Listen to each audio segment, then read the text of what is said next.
అల్లు అర్జున్ అరెస్ట్‌కి సంబంధించినటువంటి కేసులో అనేకమైనటువంటి ఆసక్తికరమైన అంశాలు. సందర్భంలో బెయిల్ కోసం హైకోర్టులో జరిగినటువంటి వాదోపవాదాల్లో కూడా ఎన్నో ఆసక్తికరమైన అంశాలు. దీంట్లో గౌరవ న్యాయమూర్తి గారు చేసినటువంటి వ్యాఖ్యానాలు కూడా కేవలం ఈ కేసుకే పరిమితం కాకుండా భవిష్యత్తు కేసులకు కూడా ఇది ఒక ప్రెసిడెంట్‌గా ఉండేటువంటి కేసుగా దీన్ని మనం విశ్లేషించుకోవచ్చు. అయితే వారు చేసినటువంటి వ్యాఖ్యానాలు ఇప్పటికే ఒక కొన్ని ఛానల్స్‌లో కూడా వచ్చాయి. దీంట్లో ప్రధానంగా ఏంటంటే, ఫండమెంటల్ రైట్స్‌కి సంబంధించి వారు చేసినటువంటి వ్యాఖ్యానం యాక్చువల్‌గా ఆయనకి బెయిల్ ఇవ్వడానికి కూడా అదే కారణం అని కూడా మనం ఇక్కడ విశ్లేషించుకోవచ్చు. ఈ దేశ పౌరుడిగా ఎక్కడికైనా వెళ్ళే హక్కు ఎవరికైనా ఉంటుంది. అదే విధంగా ఆయనకు కూడా ఉంది. పోలీసులు అనుమతి ఇచ్చిన తరువాత హీరో సినిమా చూసేందుకు వచ్చారు. పోలీసులు పెట్టిన సెక్షన్‌లు ఇక్కడ వర్తించవు అని చెప్పి కూడా న్యాయమూర్తి వ్యాఖ్యానం చేయటం, ఈ కేసుకి ఫ్యూచర్‌లో ఏమవుతుందనే దానికి కూడా ఇది ఒక సంకేతంగా చూడాలి. అంటే ఆయన మీద ఏ సెక్షన్‌లు అయితే పెట్టారో ఆ అభియోగాలు అవి ఆయనకు వర్తించవు అని చెప్పని న్యాయమూర్తి గారు చాలా విస్పష్టంగా చెప్పారు. చెప్పి ఈ జనవరి మళ్ళీ 21కి ఈ కేసు వాయిదా వేస్తూ వారు చెప్పింది ఏంటంటే, 4 వారాల మధ్యంతర బెయిల్ ఇస్తూ కింది కోర్టులో మళ్ళీ బెయిల్ తెచ్చుకోవాలని చెప్పారు. సరే, ఇదంతా కూడా లీగల్ ప్రాసెస్. ఈ సందర్భంలో వారు చేసినటువంటి వ్యాఖ్యానాలను పరిశీలించినట్టయితే, రాజకీయ నాయకులు ర్యాలీలు, ప్రదర్శనల్లో సాధారణంగా ప్రజలు ప్రాణాలు కోల్పోవటం అనేటువంటి ఘటనలు గతంలో చాలా జరిగాయి. అలాంటి కేసుల్లో నేతలకే ఊరట లభిస్తున్నప్పుడు అల్లు అర్జున్ అరెస్టు సరికాదు. ఈ దేశ పౌరుడిగా ఎక్కడికైనా వెళ్ళే హక్కు ఆయనకు ఉంటుంది అని చెప్పారు.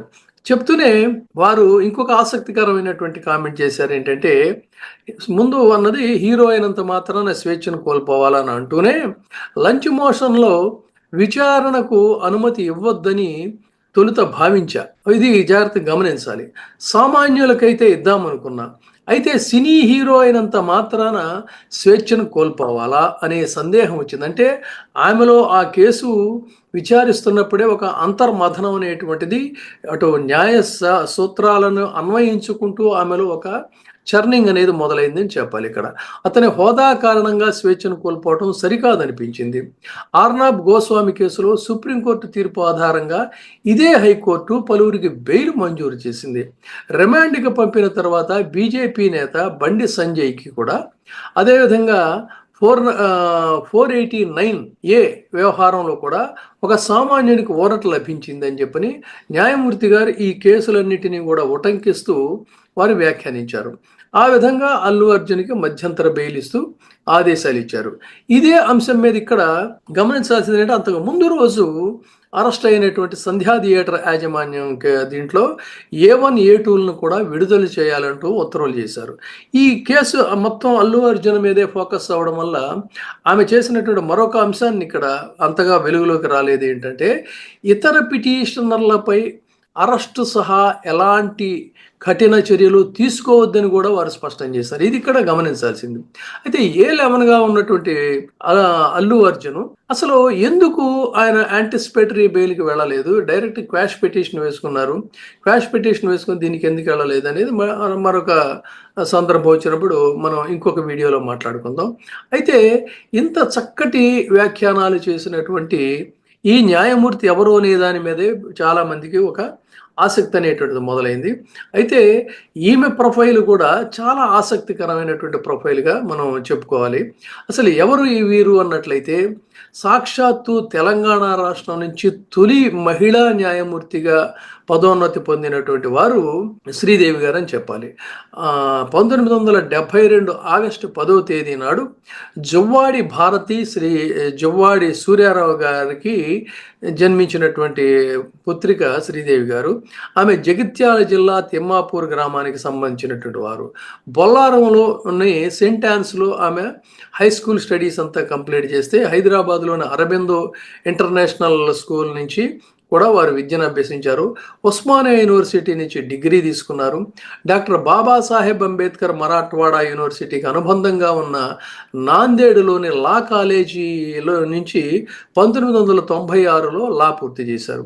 96లో అప్పటి అవిభాజ్య ఆంధ్రప్రదేశ్ రాష్ట్ర బార్ కౌన్సిల్లో న్యాయవాదిగా పేరు నమోదు చేసుకున్న తర్వాత నిర్మల్లోని ఎన్ ప్రతాప్ రెడ్డి గారి ఆఫీసులో వారు అసిస్టెంట్గా చేరారు. ఆ తర్వాత అసిస్టెంట్ సెషన్స్ కోర్టు నిర్మల్లోని అడిషనల్ పబ్లిక్ ప్రాసిక్యూటర్గా కూడా నియమితులయ్యారు.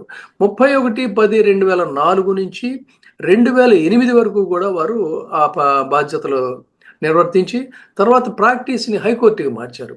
అక్కడ పి లక్ష్మారెడ్డి గారి ఆఫీసులో చేరారు. ఆమె రెవెన్యూ, మున్సిపల్ సర్వీసెస్, క్రిమినల్ లా లాంటి చట్టాల్లో చాలా ఇన్డెప్త్ స్టడీ చేశారు. అనేక కేసులను వారు పరిశీలించి అందులో బాగా మంచి ఎక్స్పీరియన్స్ సంపాదించారు. 2014 నుంచి 17 వరకు ఈ ల్యాండ్ రెవెన్యూకి సంబంధించినటువంటి గవర్నమెంట్ ప్లేడర్గా వారు నియమితులవ్వడం, తర్వాత 2014 నుండి 17 వరకు కూడా ఈ బాధ్యతలు నిర్వర్తించిన తర్వాత తెలంగాణ రాష్ట్రానికి హైకోర్టులో అడిషనల్ పబ్లిక్ ప్రాసిక్యూటర్గా 2018 నియమితులయ్యారు. అక్కడ నుంచి మరింత ఉన్నత స్థాయికి ఆ హోదాలో పనిచేసి 2024/3/2022 తెలంగాణ రాష్ట్ర హైకోర్టుకి న్యాయమూర్తిగా పదోన్నతి పొందారు. తెలంగాణ హైకోర్టు తొలి మహిళా జడ్జిగా శ్రీదేవి గారు నిర్మల్ జిల్లా మామడ మండలం దిమ్మదుర్తి గ్రామానికి చెందినటువంటి శ్రీహరిరావు గారి భార్య. వీరు ఆ విధంగా ఒక రికార్డు క్రియేట్ చేశారు. ఎవరి శ్రీహరిరావు గారు అనేది కూడా ఇక్కడ మళ్ళీ చాలా ఆసక్తికరమైనటువంటి అంశం. వారి భర్త గారు అయినటువంటి శ్రీహరిరావు గారు కూడా ఆయన వృత్తిరీత్యా న్యాయవాది.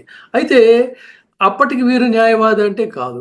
వివాహమయ్యే నాటికి ఈమె లా కూడా చదవలేదు. స్థానికంగా ఆమె అక్కడ అంశాలన్నిటినీ కూడా పరిశీలించిన తర్వాత భర్త యొక్క లీగల్ యాక్టివిటీస్ వీటన్నిటిని కూడా పరిశీలించి తనకు కూడా ఈ లా చదవాలనేటువంటి ఇంట్రెస్ట్ ఉంది అని చెప్పినప్పుడు భర్త ఆమెను ప్రోత్సహించి శ్రీహరిరావు గారు సహకారంతోనే 1997లో ఆమె న్యాయవాద వృత్తి చేపట్టి అంచెలంచెలుగా ఈ రోజున ఆ న్యాయమూర్తి స్థాయికి వారు ఎదిగారు. అయితే ఇక్కడ గమనించాల్సిన అంశం ఏంటంటే శ్రీహరిరావు గారు న్యాయవాద వృత్తి చేసినా కూడా ఆయనకి రాజకీయాల మీద బాగా ఆసక్తి ఉంది. రాజకీయాల మీద ఆసక్తి ఉండడంతో ఆయన ఎక్కువగా రాజకీయాల్లో టీఆర్ఎస్లో చేరారు. టీఆర్ఎస్లో చేరిన తర్వాత అక్కడ ఉన్నటువంటి పొలిటికల్ ఈక్వేషన్స్ వల్ల వారు ఎమ్మెల్యేగా పోటీ చేసినా కూడా గెలవలేదు. తదనంతర కాలంలో కాంగ్రెస్ పార్టీలో చేరారు. అప్పుడు కూడా అక్కడ పొలిటికల్ ఈక్వేషన్స్ వల్ల ఆయన గెలుపు పొందలేదు. దాదాపు 4 సార్లు ఎన్నిసార్లు ఆయన పోటీ చేసినా కూడా గెలుపు ఆయన్ని వరించలేదు. కానీ వ్యక్తిగా ఆయన చాలా మంచివాడు అనేటువంటిది అయితే ఒక ఇమేజ్ ఉంది. కానీ బట్ పొలిటికల్ కాంబినేషన్స్లో శ్రీహరిరావు గారు గెలవలేదనేటువంటిది ఇక్కడ గమనించాలి. అయితే ఓవరాల్గా చూసుకున్నప్పుడు ఏంటంటే అటు రాజకీయాల నుంచి దగ్గర నుండి నిశ్చితంగా పరిశీలించడం, సామాజిక అంశాలని నిశ్చితంగా పరిశీలించడం, దానికి తన యొక్క లీగల్ నాలెడ్జ్ని అడాప్ట్ చేసుకొని చాలా స్వల్ప వ్యవధిలోనే అంచెలంచెలుగా ఎదిగినటువంటి జడ్జి గారు అయినటువంటి వీరు ఈ కేసులో చాలా సెన్సేషనల్ కామెంట్స్ చేసి ఒక సెన్సేషనల్ జడ్జిమెంట్ ఇచ్చారు. ఇది భవిష్యత్తులో కూడా ఒక ప్రెసిడెంట్గా ఉంటుందనడంలో సందేహం లేదు. ఇది క్లుప్తంగా మన అల్లు అర్జున్ కేసుకు సంబంధించినటువంటి బెయిల్ ఇచ్చినటువంటి న్యాయమూర్తి గారి యొక్క బ్రీఫ్ ప్రొఫైల్. చూస్తూనే ఉండండి, లైక్ చేయండి, షేర్ చేయండి. వీటీవీ మీ ఉత్తమాభిరుచుల సమ్మేళనం. Thank you. ఇప్పుడే సబ్స్క్రైబ్ చేయండి, లైక్ చేయండి, షేర్ చేయండి. వీటీవీ ప్రైమ్, నీ ఉత్తమాభిరుచుల సమ్మేళనం.